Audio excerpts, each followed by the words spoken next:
ഇറാനെതിരെയുള്ള ആക്രമണം തൽക്കാലം നിർത്തിവെച്ചിരിക്കുകയാണ് അമേരിക്ക. ആക്രമണം തുടർന്നാൽ ഗൾഫ് രാജ്യങ്ങൾ തിരിയുമെന്നും സാമ്പത്തികം തകരുമെന്നും വൈസ് പ്രസിഡന്റ് JD വാൻസ് ട്രംപിന് മുന്നറിയിപ്പ് നൽകിയിട്ടുണ്ട്. ഇറാനെതിരായ US ആക്രമണങ്ങളിൽ അയവ് വന്നതിന് പിന്നാലെ പ്രത്യാക്രമണങ്ങൾ നിർത്തിവെച്ചതായി ഇറാനും വ്യക്തമാക്കി.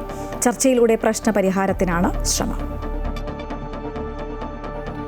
ഡൊണാൾഡ് ട്രംപ് യുദ്ധം വ്യാപിപ്പിക്കുന്നതിനുള്ള സാധ്യതകൾ ആലോചിക്കുന്നതിനിടെ വൈസ് പ്രസിഡന്റ് JD വാൻസും joint chief of staff chairman general Dan കെയ്നും യുദ്ധം വഷളാകുന്നതിൽ തങ്ങളുടെ ആശങ്കകൾ അറിയിച്ചതായാണ് റിപ്പോർട്ട്. 2 ആഴ്ചത്തെ കടുത്ത ബോംബാക്രമണത്തിന് ശേഷം US സൈന്യം ഇറാനിലെ ആക്രമണങ്ങൾ താൽക്കാലികമായി നിർത്തിവെച്ചു. യുദ്ധം തടയാൻ നയതന്ത്ര ശ്രമങ്ങളും നടക്കുന്നുണ്ട്.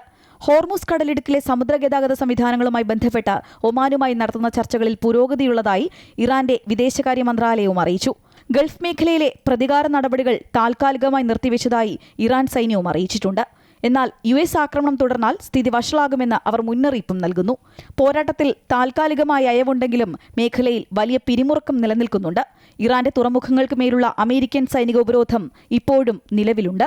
International desk, Amrita news.